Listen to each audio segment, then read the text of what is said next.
Olá, Ação e Cidadania no Ar. O programa que traz bons exemplos de inclusão, voluntariado e solidariedade. Gente que faz a diferença em busca de um mundo melhor. E hoje nós vamos conhecer o trabalho do Instituto Fazendo História, que atua no desenvolvimento de crianças e adolescentes acolhidos. E para falar sobre o Instituto, eu recebo aqui no estúdio a Débora Vigevani, coordenadora do programa Fazendo Minha História.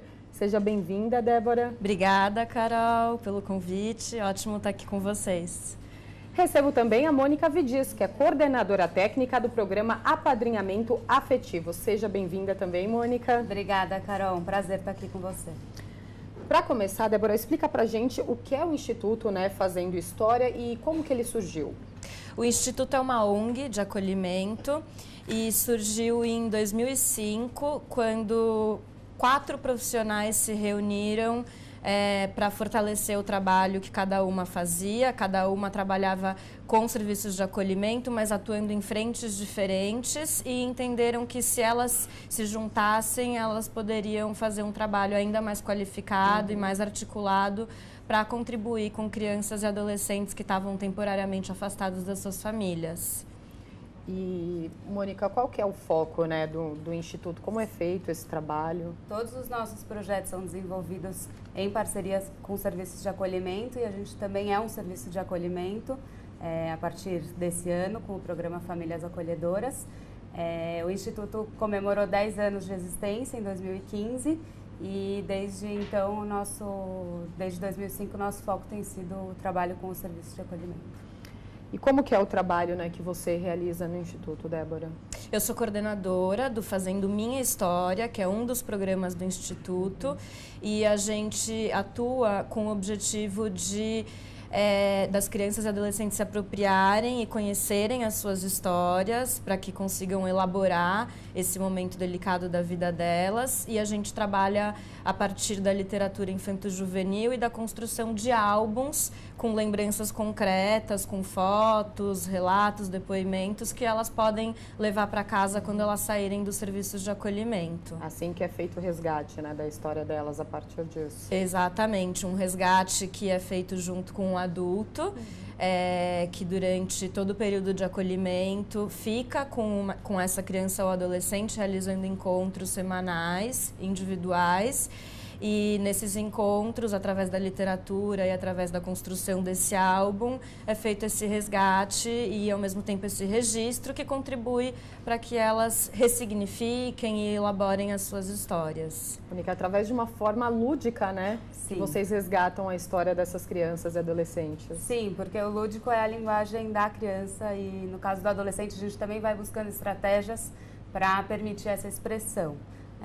Em todos os serviços de acolhimento parceiros do Fazendo Minha História, a gente implementa uma biblioteca infanto-juvenil com no mínimo 150 títulos selecionados, e a gente também organiza um esquema para a revelação das fotos, porque as crianças e adolescentes que estão acolhidos, eles precisam ter registrados esses momentos. Muitas vezes são reveladas as fotos do dia a dia, das festas, dos passeios, e também às vezes fotos de momentos anteriores, como com a família e tudo mais. Vocês atendem crianças e adolescentes de qualquer idade? Sim, de 0 a 18 anos. Só que legal. E, Débora, como que funciona esse serviço de acolhimento mesmo das crianças? Você falou que são crianças que estão temporariamente longe dos pais. Como que isso funciona? O serviço de acolhimento é como uma casa. Então, as crianças moram lá temporariamente quando houve uma decisão judicial para que elas fossem afastadas das suas famílias. Os serviços de acolhimento, por lei, podem atender até 20 crianças e adolescentes. E nessa casa, elas fazem tudo que uma criança ou um adolescente que está numa situação familiar faz, que é ali conviver com os adultos, ser cuidado, ter a sua rotina organizada, faz com os adultos as refeições, tem os adultos que cuidam, que dão banho, que levam para a escola, que levam para consulta médica. dinâmica e funciona, precisa ser o mais próximo possível de uma realidade familiar e de uma casa, como a gente entende mesmo uma casa. Eles continuam com a rotina, né, que eles tinham no dia a dia, eles não perdem isso, eles estão longe dos pais, mas tem que manter isso. Né? A rotina de alguma forma ela muda, né? Mas porque a escola, o dia a dia de fazer a lição continua igual. Exatamente. Eles frequentam a escola da comunidade, o serviço de saúde, vão a parques, vão a praças. É uma rotina como a de qualquer criança e adolescente, ou precisa ser dessa forma.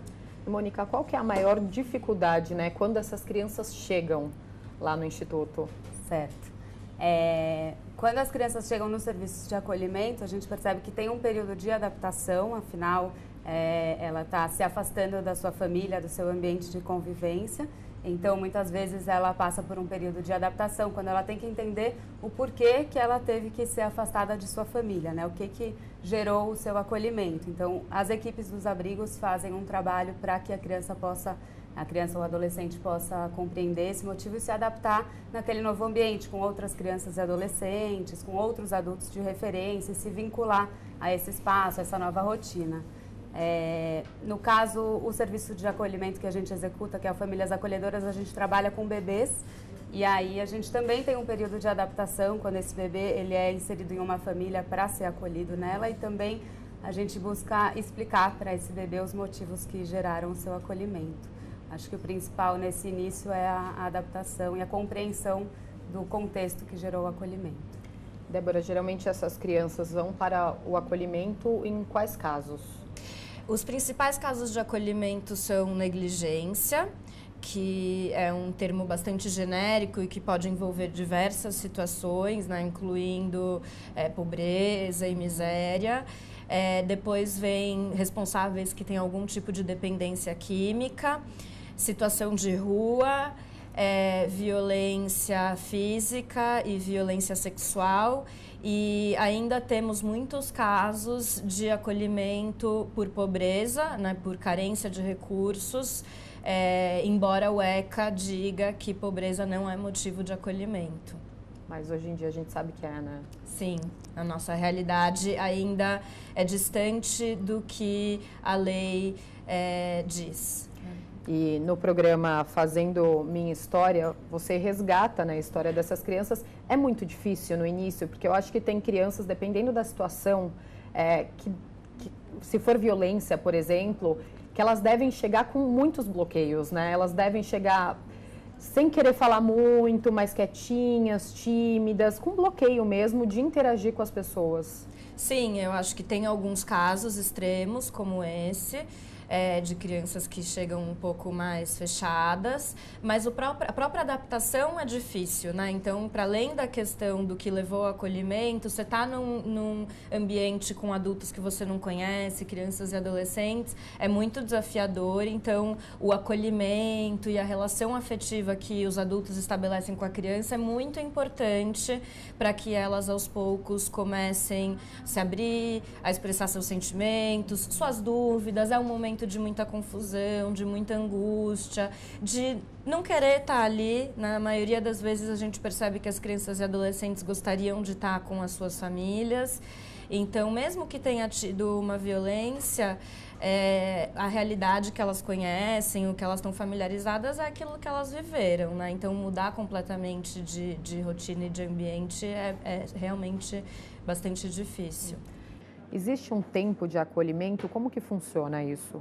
Sim, por lei existe um máximo de 2 anos, porque a medida de acolhimento ela é provisória, né? Ela é excepcional e provisória. Então, é a última medida a ser tomada quando existe uma situação aí de risco aos direitos da criança e do adolescente no ambiente familiar. Então, antes do acolhimento, devem ser implementadas diversas estratégias para que a família tenha o apoio necessário e possa, sim, cuidar e garantir os direitos de seus filhos, sobrinhos, netos. Mas a partir do momento que ela é acolhida, no primeiro dia, a equipe, toda a rede deve estar empenhada para que ela possa retornar e existe um período máximo por lei de 2 anos. Como a Débora falou, infelizmente o que está na lei e o que acontece na prática ainda não está tão alinhado quanto a gente deseja, mas a gente tem visto um ritmo muito mais avançado aí para viabilizar o retorno familiar. Ou quando é o caso, né, quando realmente se verifica que a família não vai reunir as condições necessárias para ficar com a criança e com o adolescente, existe um processo de destituição familiar que corre, enfim, tem várias etapas para que essa destituição possa acontecer quando a família perde o poder familiar, né, sobre os seus filhos, e então a criança é encaminhada para adoção. Então, tudo isso deve ter um período máximo de 2 anos, mas muitas vezes, como são ciclos, muitas vezes de gerações que passam por abandono, por violência, enfim, muitas vezes isso leva realmente mais tempo para que a família possa se reorganizar, se fortalecer e ser apoiada para cuidar das suas crianças. E, Débora, dá para fazer um balanço do trabalho de vocês, né, do número de crianças que já passaram pelo acolhimento? No acolhimento no Brasil, a gente não tem, né, uma estimativa de quantas já foram acolhidas, mas o levantamento feito pelo Ministério do Desenvolvimento Social em 2011 estima que são aproximadamente 35, 40 mil crianças acolhidas no Brasil inteiro. Nós já acompanhamos por volta de 5 mil crianças desde que o Instituto foi fundado e por ano atendemos cerca de 1.000 crianças e adolescentes no programa Fazendo Minha História. Se a gente considerar todos os programas do Instituto, esse número é maior. A gente vai continuar conversando daqui a pouco, né, sobre o trabalho de vocês. Vamos para um rápido intervalo e voltamos já já para falar mais sobre o trabalho do Instituto Fazendo História.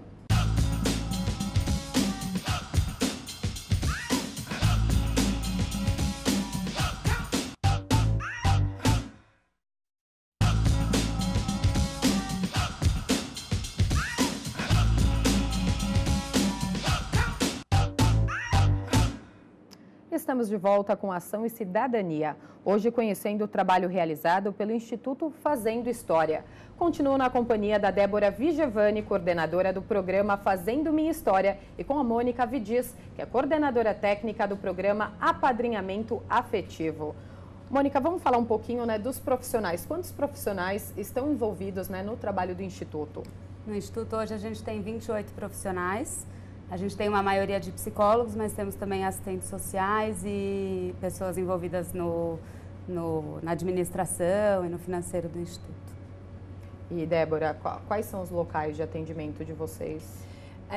A gente faz parceria com serviços de acolhimento de várias regiões de São Paulo e também de fora de São Paulo.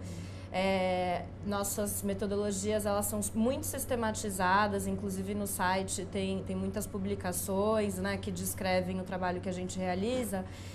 Então, além de parcerias formais, né, em que a gente, através de um investimento, consegue desenvolver com serviços de acolhimento, tem serviços de acolhimento do Brasil inteiro que se apropriam da nossa metodologia e desenvolvem de forma autônoma.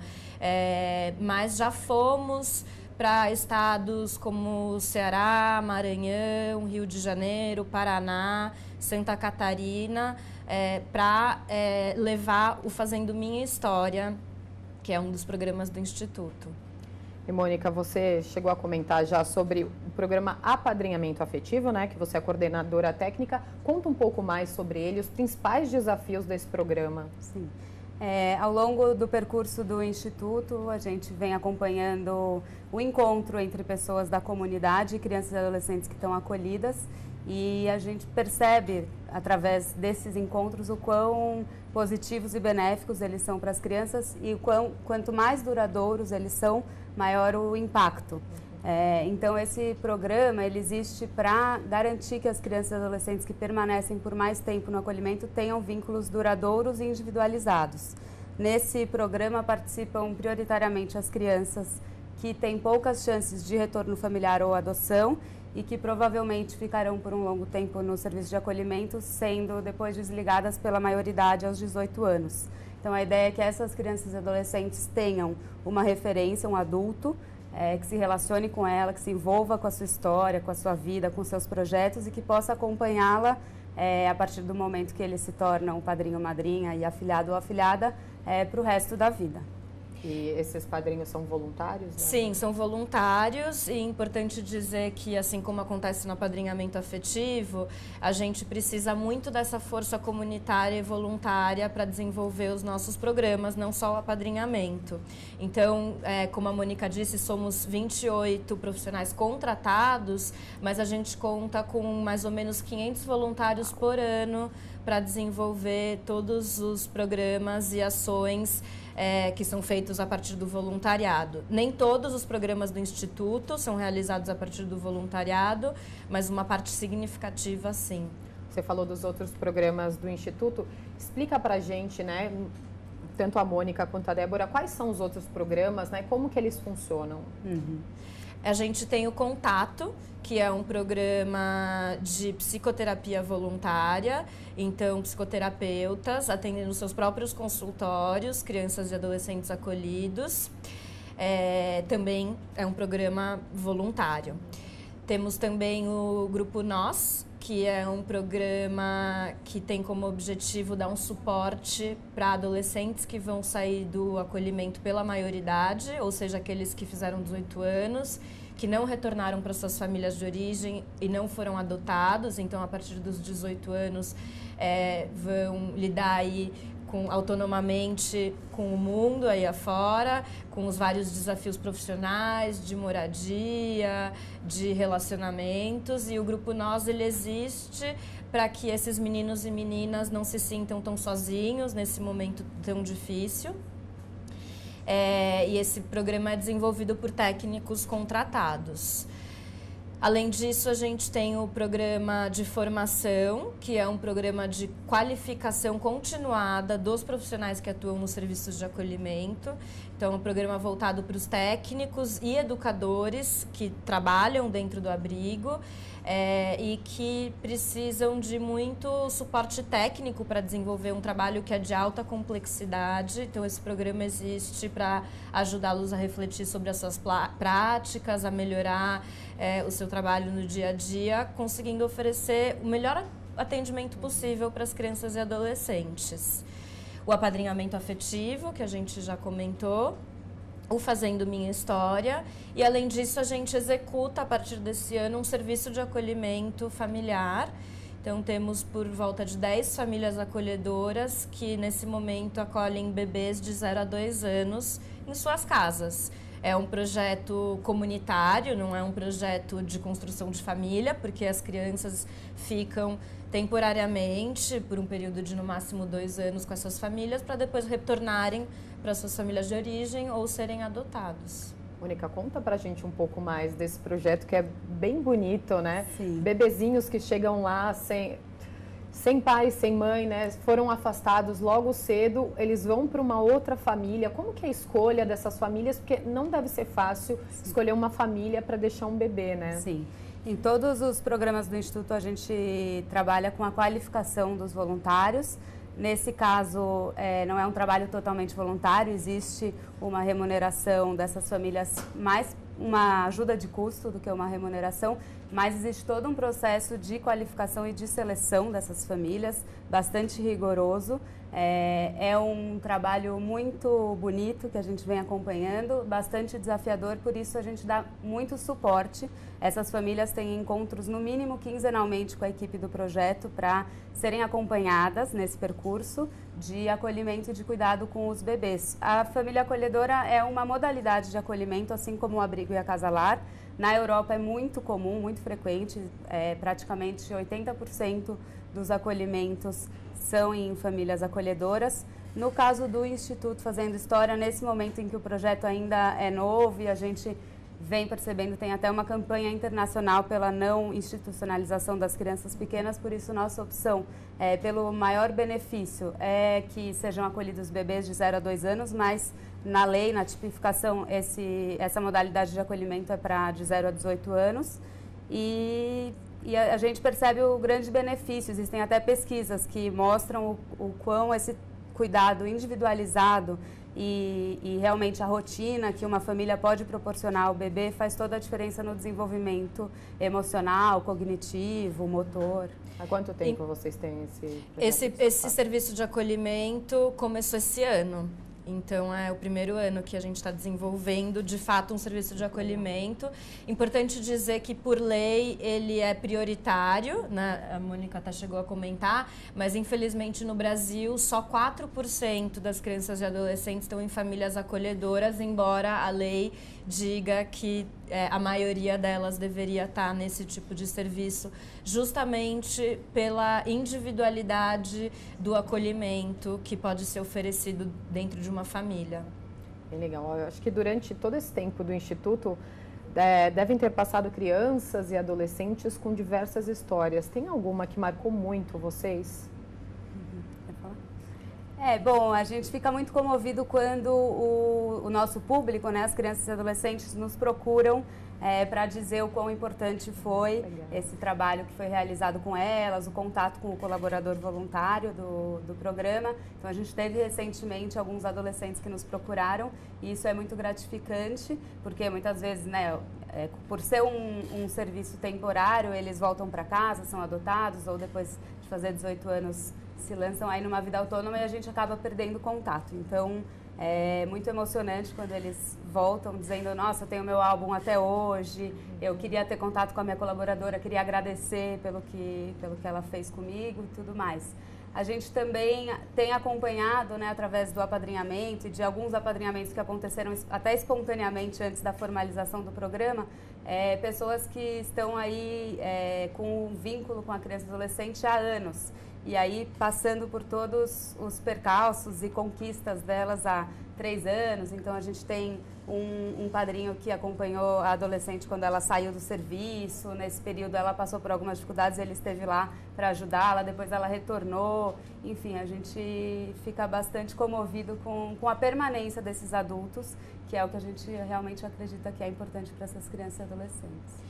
Algo bacana também é quando famílias adotivas nos procuram, seja para agradecer pelo registro dos seus filhos, né, por terem recebido seus filhos junto com um álbum que os ajudasse a conhecê-los melhor, a entenderem quais eram os seus hábitos, quais eram as suas características. Isso facilita muito num processo de adaptação, né, entre a família e uma criança adotada. Então, isso também é bastante significativo para a gente. E às vezes a gente também recebe, ao contrário, famílias adotivas que nos procuram dizendo o quanto sentem por não terem recebido um álbum, né? Afinal, a gente não tem parceria com todos os serviços de acolhimento do Brasil, mas há famílias que se ressentem, que falam, puxa, eu gostaria de ter recebido um registro, eu gostaria de saber melhor qual que é a história do meu filho antes da adoção. Porque a criança que é adotada, ela não nasce no momento da adoção, ela vem com uma história, com as suas marcas, e quanto mais essa história puder ser falada, puder ser reconhecida, mais facilmente vai ser a adaptação e mais bem-sucedida vai ser esse processo de adoção. Como que é para vocês trabalhar num projeto transformador desses, né? Que vocês não só acolhem as crianças, mas vocês transformam a vida de praticamente todas, né? É muito gratificante estar envolvida nesse projeto, porque a gente, na verdade, ao qualificar e acompanhar pessoas da comunidade, acaba tendo um efeito multiplicador mesmo. Então, realmente é bastante gratificante. E espaços como esse nos ajudam a dar visibilidade para o acolhimento, né? Muitas vezes as pessoas não sabem que trabalho é esse, que serviço é esse.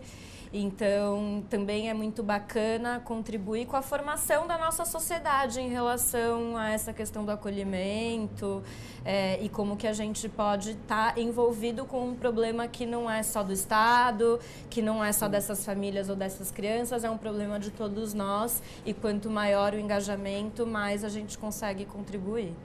E quem quiser participar do projeto, né, se interessou, quer ser voluntário, tem algum site, e-mail, como que a pessoa faz? A gente tem no nosso site informações sobre todos os nossos programas, www.fazendohistoria.org.br. E quem quiser tirar alguma dúvida, quiser alguma informação mais específica, pode também enviar um e-mail para contato@fazendohistoria.org.br. Mônica, obrigada pela participação, parabéns pelo trabalho. Obrigada, agradeço a você, Carol, e a TV Câmara por essa oportunidade de divulgar nosso trabalho também. Débora, muito obrigada. Obrigada, Carol. Obrigada a todos. Mais uma vez, parabéns pelo trabalho de vocês. E o Ação e Cidadania de hoje fica por aqui. Sugira um projeto social que faça a diferença em alguma comunidade. O nosso e-mail é o tv@câmara.sp.gov.br. Até o próximo programa. TV Câmara São Paulo, informação para a cidadania.